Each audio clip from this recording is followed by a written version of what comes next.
The morning after the wedding, the new mistress of Renfield Hall came down the great staircase before the household expected her, and she found the steward already at the long table in the steward's room, with the ledgers open and his pen moving. And she stood in the doorway in a plain gray morning gown and watched the way his hand stopped when he saw her. He rose, of course, he bowed, with the smoothness of a man who had bowed in that room for longer than she had been alive. He said the things a steward says to a lady newly arrived, that breakfast would be brought, that her grace need trouble herself with nothing, that he had served the family faithfully through 3 masters, and would serve her with the same care. And Eleanor Thornbury, 24 years old, with hands that knew the feel of a counting-house desk, because her father had taught her sums at a kitchen table before the fever took him, said only that she would like to see the books. She said it gently. She said it the way one asks for a cup of tea. Yet she had already seen in the half-second before he closed the column with his palm that the ink in one line was darker than the ink above it, fresher, laid down that very morning over a figure that should have dried weeks ago. She did not say this. A wise woman newly married into a house that did not yet know her does not accuse a man on her first morning. To the household of Renfield, she was already a known quantity. Sorted and shelved before she had spoken 3 sentences.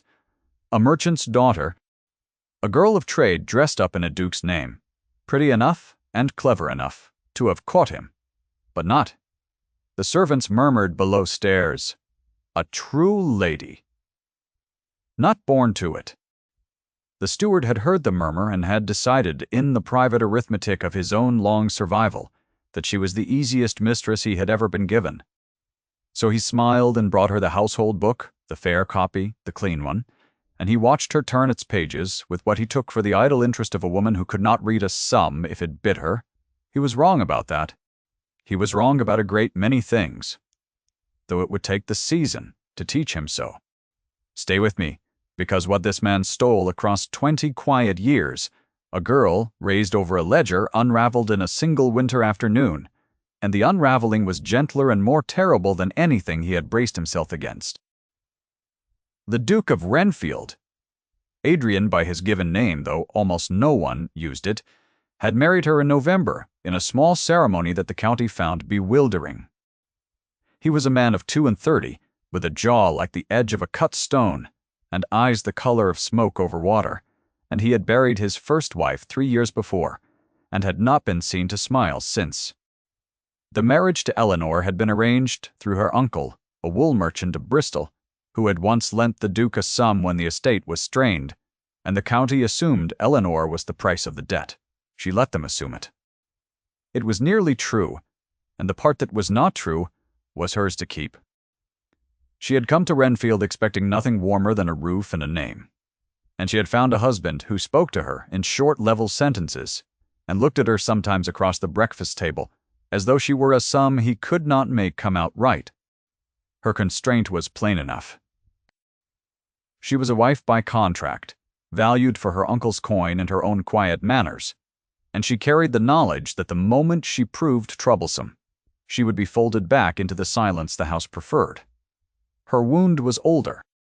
Her father had been an honest man cheated by a partner he trusted, ruined slowly across a year of altered figures he was too proud and too fond to suspect, and Eleanor had watched him die believing himself a failure when in truth he had only been robbed.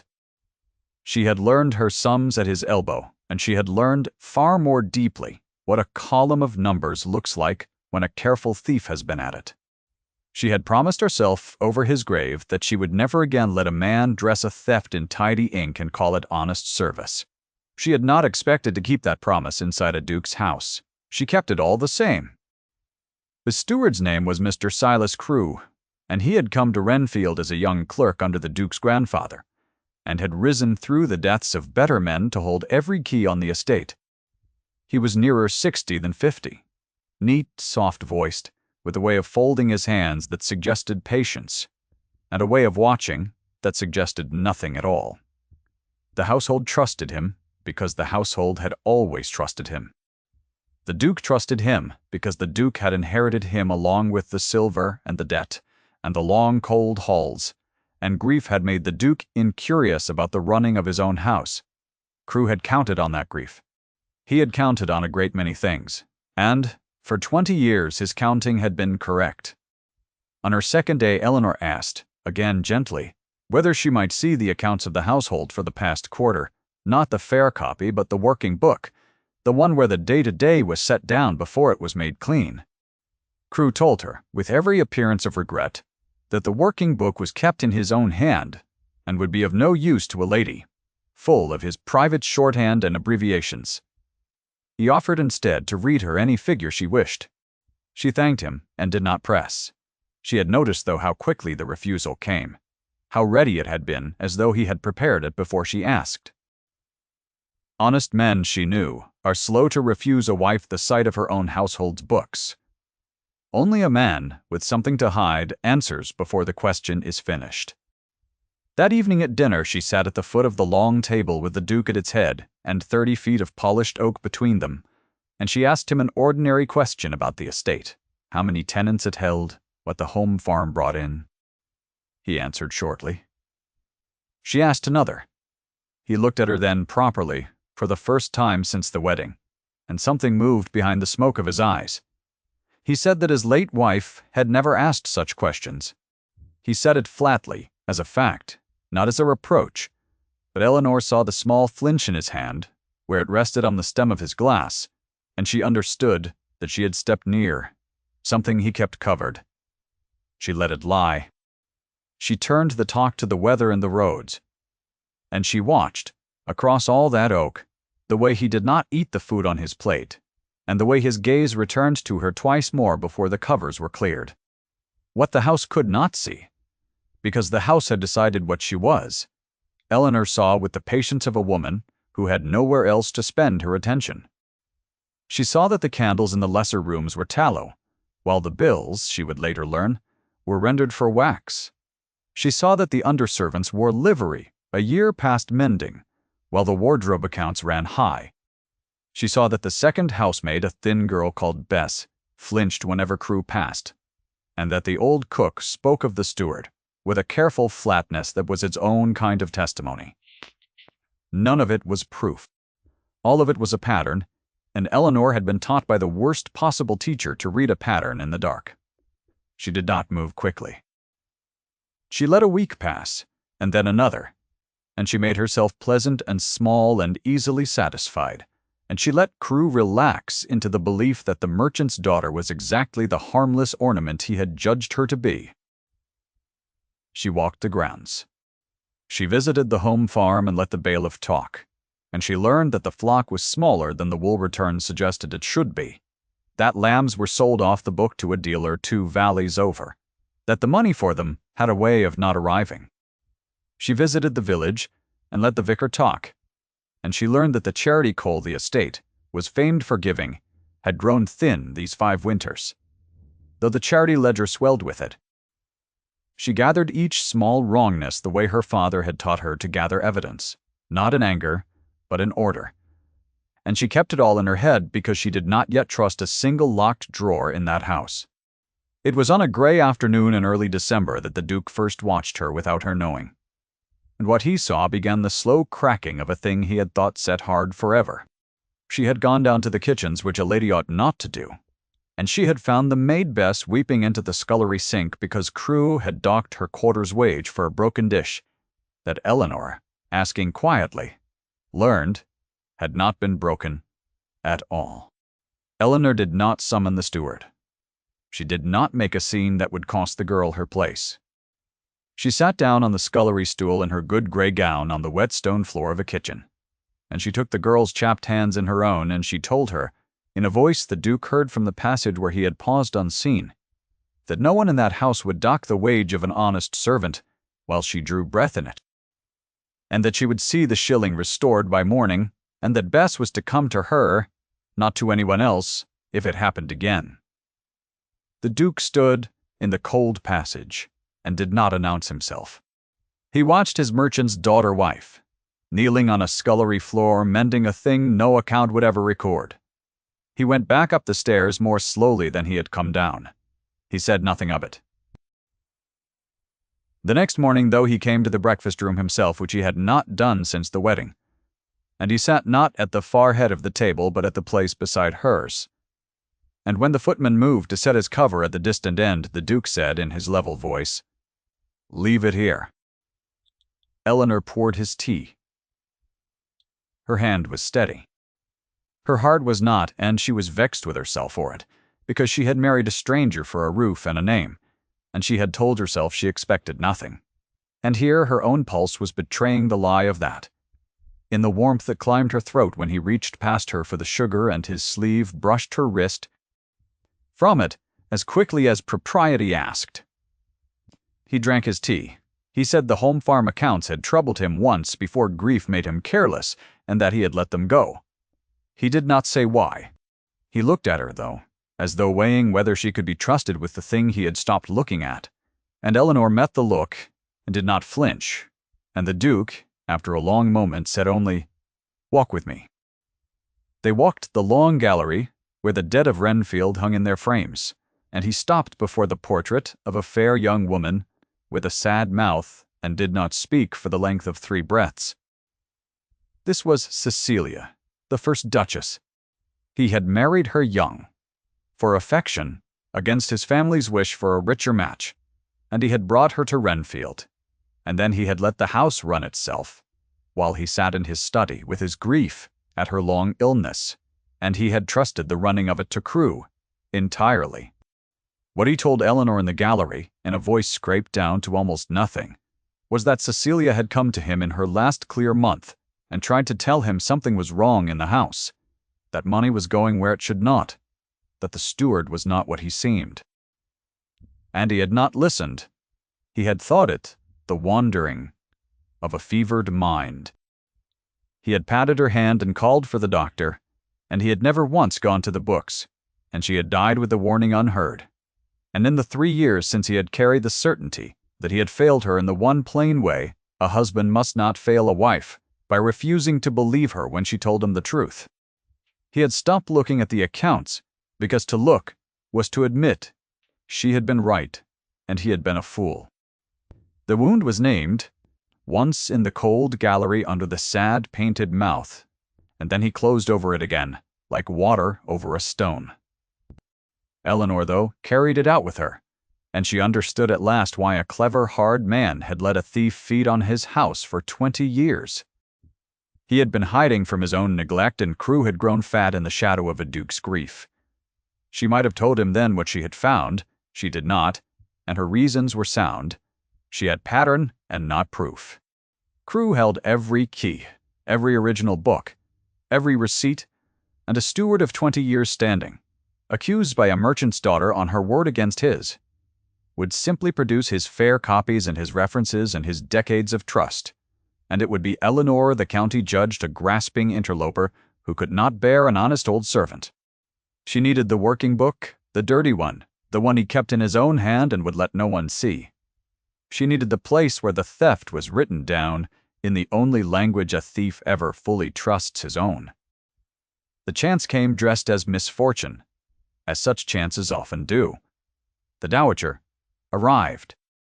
The Dowager Duchess of Renfield, the Duke's aunt by marriage, a woman of 70, with a back like a fire iron and a memory for slights that ran 4 generations deep, descended on the hall a week before Christmas with 3 carriages of luggage and a companion and a settled intention to take the measure of the creature her nephew had married.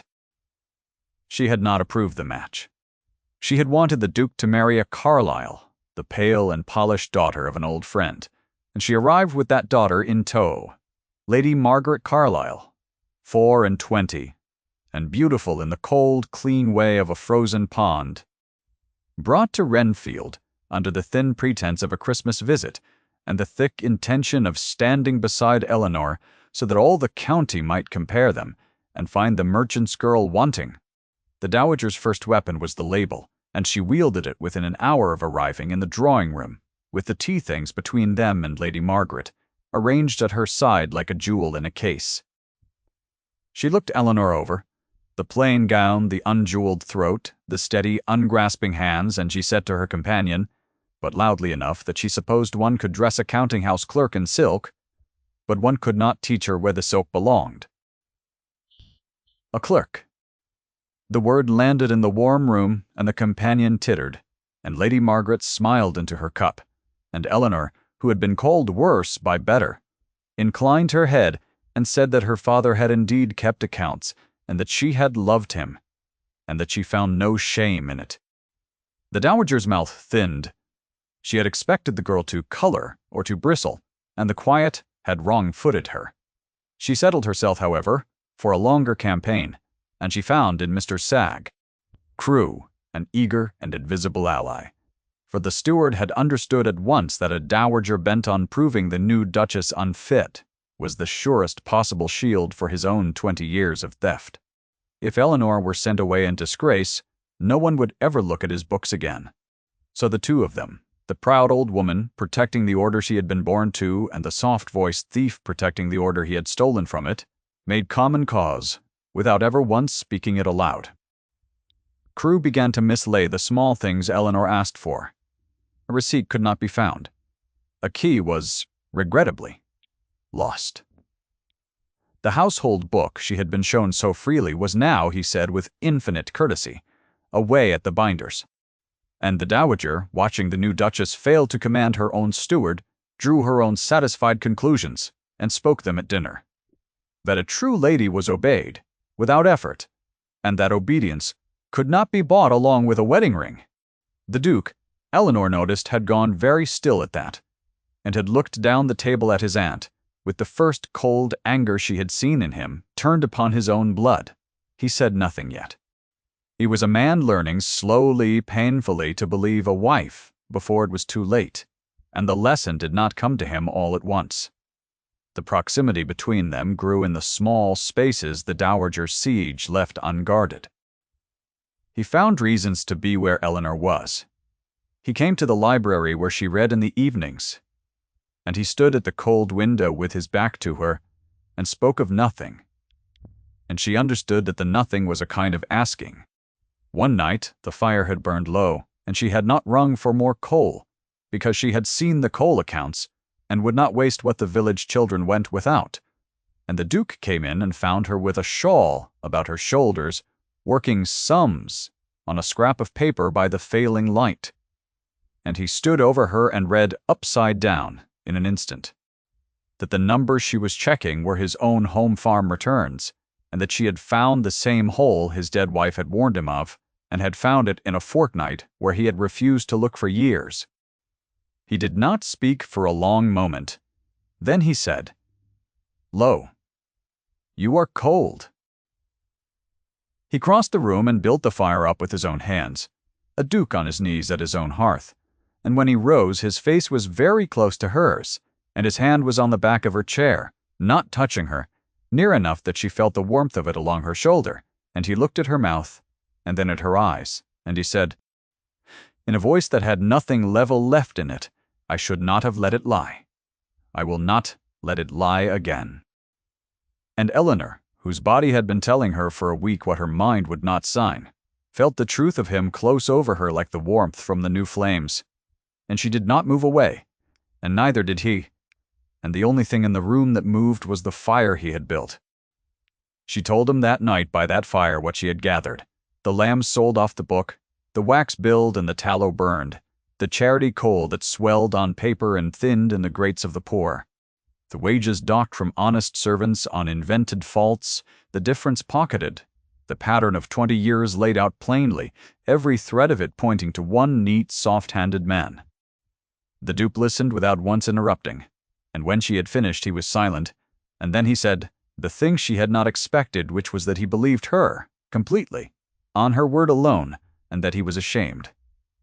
It had taken a stranger a fortnight to see what he had owed it to Cecilia to see in 20 years.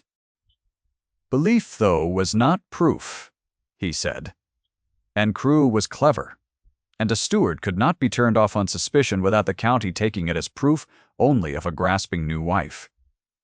They needed the working book, and Eleanor said that she knew, and that she had a plan, and that it required only that the Duke trust her to be cleverer than the house believed her, in front of the worst possible witnesses, on the worst possible night.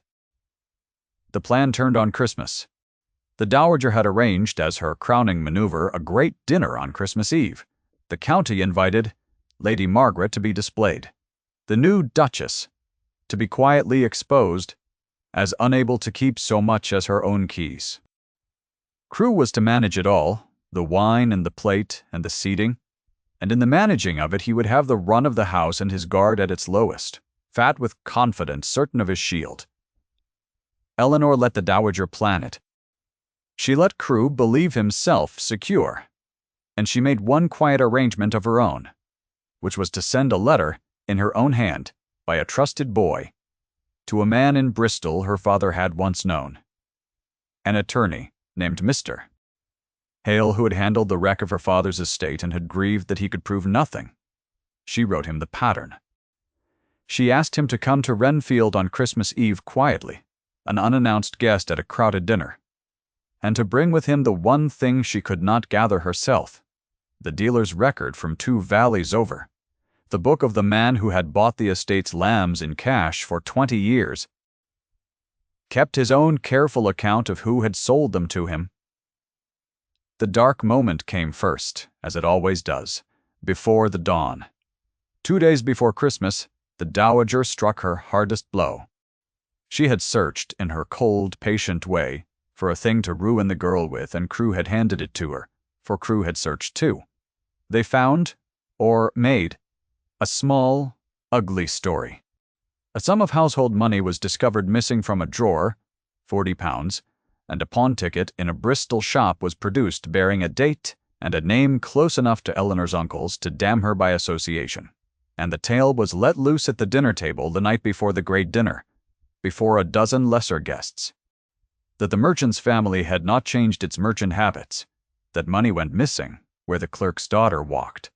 The Dowager said the word for the second time, clerk, and this time it was a public exchange across a full table, and the guests went quiet, and Lady Margaret looked down with a small, cold satisfaction, and the Duke half rose from his chair.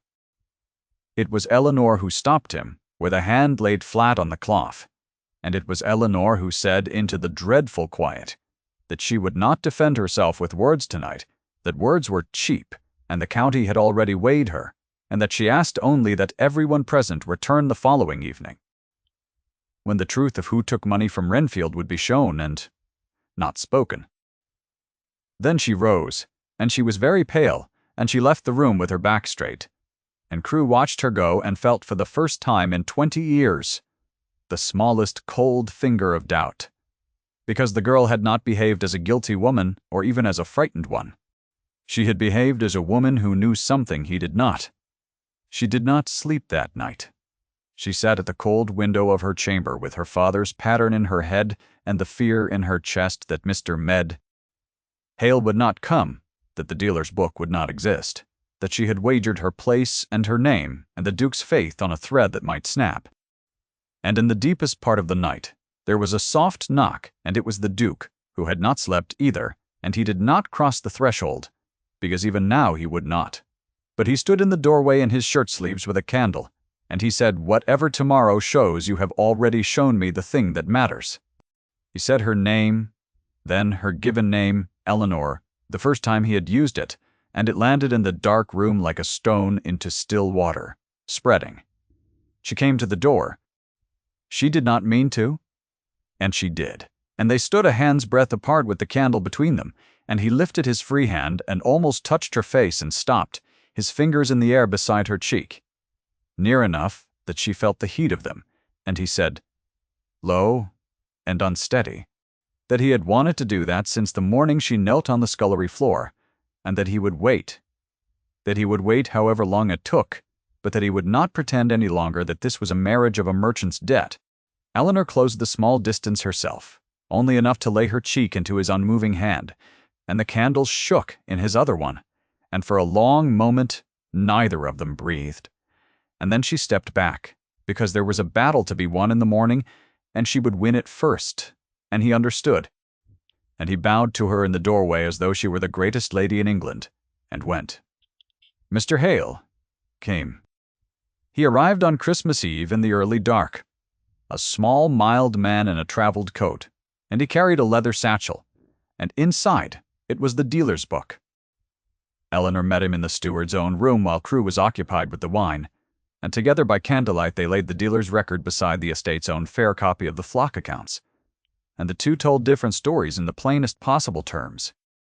Hundreds of lambs across 20 years sold for cash to a man whose book named the seller every time, and that name was never the Duke's and never the bailiff's. It was Crewe. And then Eleanor did the thing she had waited 4 weeks to do. She picked the lock of the steward's private press with a thin tool her father had once shown her in another life, and she took out the working book, the dirty one, the one in his own private shorthand, and she opened it on the table, and there it all was, the true account, beneath the false one, the theft written in the only hand a thief fully trusts. His own. The great dinner filled the long room with candlelight and silver, and the cold glitter of the county, come to watch a merchant's daughter fail. The dowager presided in diamonds with Lady Margaret beside her in ice blue, and the seating had placed Eleanor far down the table among the lesser guests. A deliberate small cruelty. And Crewe moved among the footmen at the sideboard with his soft tread and his folded hands, secure, triumphant, the shield holding. The dowager rose when the second course was cleared, for she meant to make her stroke before the whole assembly, and she looked down the long table at Eleanor, and she said the word for the third and final time, in a different setting again, before the gathered county, that it was a sorrow to see Renfield's name worn by a clerk's daughter, who could not be trusted near a drawer of coin. The room held its breath, and in the held silence the Duke rose from his place at the head of the table, and he did not look at his aunt, and he did not look at the county, and he crossed the whole length of that long room, 30 feet of it, while every eye followed him, and he stopped beside Eleanor's chair at the low end among the lesser guests. And he held out his hand to her in front of them all. She rose and took it. He drew her up beside him, and into the silence the dowager's word had made. The Duke spoke one short sentence, level and irrevocable, that ended the matter in the same room that had begun it. "The thief in this house has worn my livery, not her name." He said it once. He did not raise his voice, and he did not embellish it, and it fell into the candlelight and did not need repeating. Then he turned, still holding Eleanor's hand, and he looked for the first time toward the sideboard where Mr. Crewe stood with the decanter going slowly still in his grip, and Eleanor lifted her free hand and Mr. D'Alba. Hale came forward from the doorway where he had waited, the dealer's book in one hand and the steward's own working book in the other, and he laid them open on the white cloth before the dowager herself, side by side, the false account and the true in the steward's own writing, where any eye in the room could read the years of it. The dowager looked down at the books. She was a proud woman, and not a stupid one, and she read what was there to be read. The lambs and the wax and the coal and the docked wages and the long, patient feeding of one man upon the house she had given her whole life to honoring. And the cold left her face, and what came into it instead was the worst thing. The recognition that she had made common cause with this, that she had aimed her ancient name at the one person in the room who had been defending it. Her hand, which had held its fan at its accustomed measured height for 50 years, came down slowly to the table and was still. She did not speak. She who always spoke could not find the polished sentence, and the silence where it should have been was her collapse, witnessed by the whole county, complete. Mr. Crewe set down the decanter. There was nowhere in the long, bright room for a soft-voiced man to go. He looked once at the open books, at 20 years rendered legible, and then he looked at Eleanor, the harmless ornament, the clerk's daughter, the easiest mistress he had ever been given. And he understood at last, and entirely how wrong he had been. From the first morning she stood in his doorway and watched his hand stop. The Duke's voice came again, quiet, final, not cruel. He told the steward that Mr. Menty, Hale would see to the law of it, that the estate would not press for the ruin of an old man past what the law required, but that he would leave Renfield within the hour and never stand inside its walls again. It was, Eleanor saw exactly the measure. The wrong had earned, and not 1 ounce past it. The Duke did not gloat. He did not let the county tear the man. He displaced him plainly and completely, and let the books do the rest. And Crewe walked out of the long room he had ruled. For 2 decades, with the whole county's eyes upon him, and his soft tread, suddenly the loudest thing in the silence. Lady Margaret left the next morning with her trunks and her cold, clean beauty, displaced not by cruelty, but by the simple fact of having been brought to win a man who, it was now plain to all, had already chosen. The dowager stayed 3 days more, and on the last of them she came to Eleanor in the morning room, very upright, and she did not apologize in words, because women of her making did not. But she set upon the table between them a small worn thing, a miniature in a tarnished frame, the portrait of Cecilia as a young bride. And she said that her nephew's first wife had tried once to tell her 2 years ago of money going wrong in the house, and that she, the dowager, had also not listened, had thought it the fancy of a sickly girl, and that she had carried that with her. She said that Eleanor had finished a thing 2 women before her had not been believed in time to finish. Then she rose and she inclined her head to the merchant's daughter, the smallest bow that proud neck had given in years. And she went. And the word clerk was never spoken in that house again. What this house took 20 years to lose. A girl raised over a ledger, found in a single winter day, because she had been taught by grief to read the dark, and because this once, a man learned in time to believe his wife. If Eleanor's quiet patience moved you, stay a moment longer for the warm part, the part the cold rooms had been waiting for. The snow came on Christmas night, late after the county had gone, and the great rooms were dark, and the only light in Renfield Hall burned in the small, warm sitting room off the library, where a fire the Duke had built with his own hands threw its glow on the walls, and the leather book spines and the 2 people who had stopped pretending. Eleanor sat in the low chair by the hearth, and on the small table at her elbow where she had set it that morning, and meant to keep it always, stood the tarnished miniature of Cecilia, restored now to a place of honor in the house. Instead of a drawer, the sad young mouth turned at last toward warmth. The Duke had taken the chair beside hers, close, no oak between them now, and the maid Bess, whose shilling had been the first thread Eleanor pulled, had brought them tea unbidden, and had lingered in the doorway long enough to see her mistress smile before slipping away glad into the servants' hall to tell the others that the house had changed. He took Eleanor's hand on the arm of the chair ungloved, and held it. And neither of them spoke for a time, and the snow came down past the tall window in the firelight, falling on the grounds that were truly hers now, the home and the name, no longer a contract but a thing chosen on both sides in the full light of who they each were. He said after a while that the home farm would be set right, and the coal would reach the village, and the servants' wages would never again be docked for a broken thing that was not broken.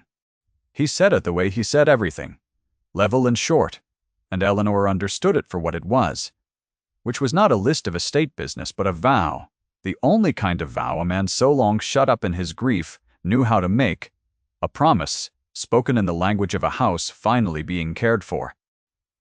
She turned her hand under his, so their palms met. Outside, the snow thickened on the gallery windows, and on the cold stone, and on the long drive down which the thief had gone, and inside, by the small bright fire, the new mistress of Renfield Hall sat with her husband's hand warm in hers, and the painted bride watching kindly from the table. And for the first time since she had buried her father over an altered ledger, Eleanor Thornbury was not afraid of what the next page of any book might hold. She looked once more at the little portrait in its tarnished frame. The fire settled, the snow kept falling, soft and steady, over a house that had finally been told the truth. Thank you for staying until the end.